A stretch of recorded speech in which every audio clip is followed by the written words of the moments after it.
Përshëndetje. Ju falenderoj sot për pranimin tuaj këtu dhe në zbatim të mënyrës së re të komunikimit që kemi prezantuar disa javë më parë me media, siç u kam bërë edhe me dije, unë sot si drejtori i përgjithshëm i Policisë së Shtetit, por dhe të gjithë drejtuesit vendor të policive, do të jemi koherent çdo muaj në prezantimin e të gjithë rezultateve dhe detyrave që kemi realizuar. Sot kam zgjedhur të jem në Vlorë për të komunikuar nëpërmjet jush drejt për drejt me qytetarët dhe opinionin publik mbi situatën e krijuar pas ngjarjes së datës 30 maj në Zvërnec, si dhe për masat që Policia e Shtetit ka ndërmarrë dhe do të ndërmarrë për të garantuar ligjshmërinë, përgjegjësinë dhe standardet profesionale që qytetarët presin nga ne. Ngjarja e ndodhur, mënyra e menaxhimit të saj dhe informacioni pasaktë i përcjell publikisht kanë cënuar standardin që unë kërkoj nga Policia e Shtetit dhe besimin që qytetarët duhet të kenë tek institucioni ynë.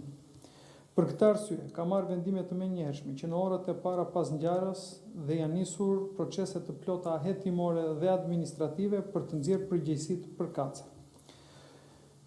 Po ashtu, sot prezantova drejtorin e komanduar të Drejtorisë Vendore Policisë Vlorë, drejtues Edvin Dreun, i cili do të ketë detyrën e rëndësishme të riorganizimit dhe forcimit të strukturave policore në qarkun e Vlorës në funksion të shërbimit ndaj qytetarëve dhe zbatimit të ligjit.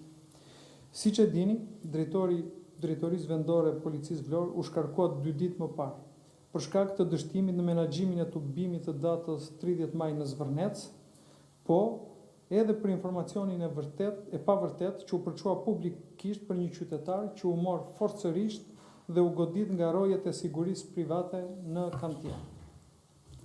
Drejtoria Vendore e Policisë Vlorë ka nxjerrë gjithë mësimet e dhura dhe me të gjitha strukturat policore në varësi të saj duhet të identifikoj problematikat, si dhe të bëj propozimet përkatëse, qoftë për masa administrative të reja, qoftë kandidatura të reja drejtuese në drejtori dhe komisariate sipas nevojave.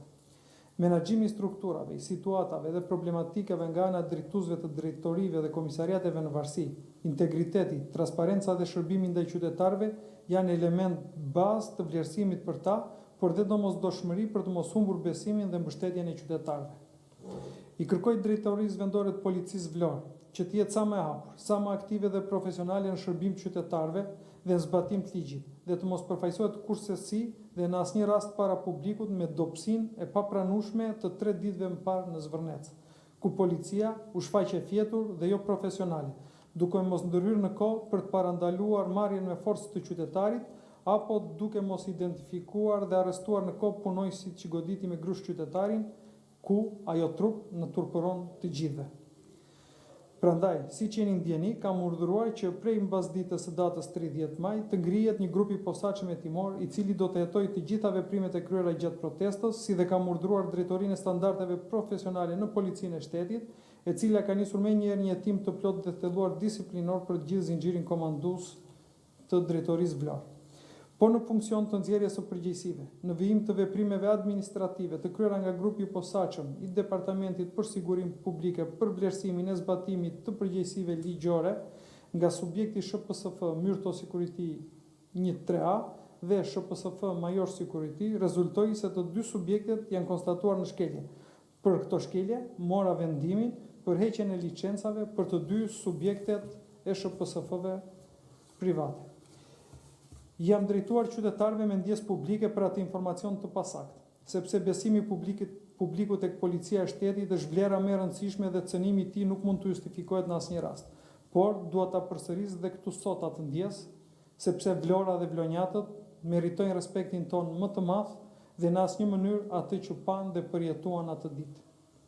Nga ana tjetër, dua të nënvizoj përsëri se Policia e Shtetit ka për detyrë ligjore të garantojë rendin e sigurinë e protestuesve të çfarëdo natyre, por po ashtu ka detyrë ligjore të mbrojë integritetin e çdo prone private që zotron dokumentacion të rregullt ligjor.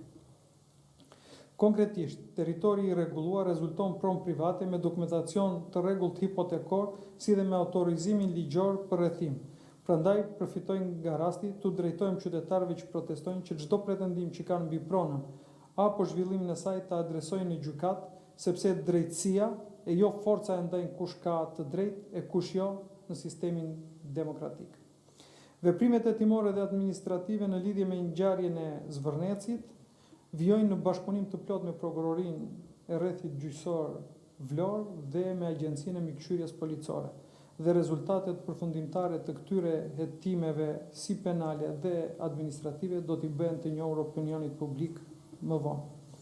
Standardi im si drejtori i përgjithshëm është standardi që kërkojnë qytetarët e ndershëm dhe kërkon ligji, një polici profesionale me integritet, garante për mbrojtjen e të drejtave dhe lirive themelore të qytetarëve, si dhe të jetës e pronës së tyre. Ndërkohë, parandalimi i ngjarjeve kriminale, zbardhja atyre të ndodhura më parë, siguria gjatë sezonit turistik, siguria rrugore, rritja e sigurisë detare, mbrojtja nga dotja akustike, ndjekja në dinamike shqetësime dhe denoncime të qytetarëve, goditja armbajtjes pa leje, krimjeve mjedisore, kapja e personave në kërkim, parandalimi dhe goditja e kultivimit të bimëve narkotike, si dhe goditja e trafiqeve të palishme, janë në fokusin ton të përditshëm të punës policisë shtetit për gjatë këtij sezonit veror 2026 dhe jo vetëm. Në përfundim, dua t'u drejtojmë gjithë qytetarëve të Vlorës dhe të gjithë Shqipërisë. Policia e shtetit do të jetë e pranishme, aktive dhe e vendosur për të garantuar rendin, sigurinë dhe zbatimin e ligjit për çdo dhe pa dallim. Asnjë shkelje e ligjit, asnjë cënim interesit publik dhe asnjë neglizhencë në përmbushjen e detyrës nuk do tolerohet. Besimi i qytetarëve fitohet vetëm me punë, profesionalizëm dhe integritet. Ky është standardi që kam kërkuar dhe do vazhdoj të kërkoj nga çdo punonjës policie në të gjithë vendin. Kush i shërben me ndershmëri qytetarëve do të ketë mbështetjen time të plotë. Kush cënon ligjin, standardet profesionale apo besimin e publikut do të përballet me ndëshkim. Ky është standardi që kam vendosur për veten time, por njëkohësisht kërkoj që të ndiqet pa kompromis nga të gjithë punonjësit e policisë shtetit. Dhe ndërsa hyjmë në kulmin e sezonit turistik, prioriteti ynë mbetet siguria e qytetarëve, turistëve dhe komuniteteve lokale.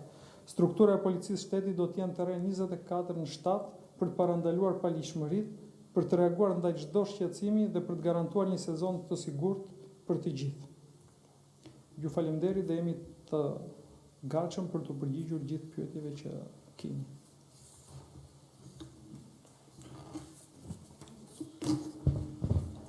Faleminderit së pari që gjendeni në Vlorë.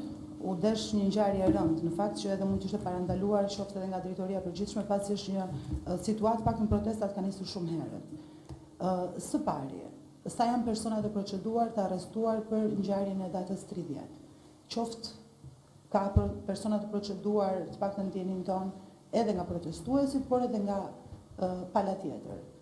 Sa është numri i tyre? Kjo është pyetja e parë. Pyetja tjetër lidhet me përgjegjësitë. Ju thoni se përgjegjësia në këtë rast i takon drejtuesit të drejtorisë së policisë vendore për qarkun e Vlorës. Ju personalisht keni përgjegjësi? E para. Dhe nëse i referohemi përgjegjësisë sa i takon deklaratës, pak mëna si funksionon deklaratën nuk e bën ose nuk del nga drejtoria dhe nga qarku në këtë rast, del nga qendra. Pra është një deklaratë që e bën drejtoria e përgjithshme. Qoftë se i referohemi deklaratës paktën. Këto dy pyetje të para.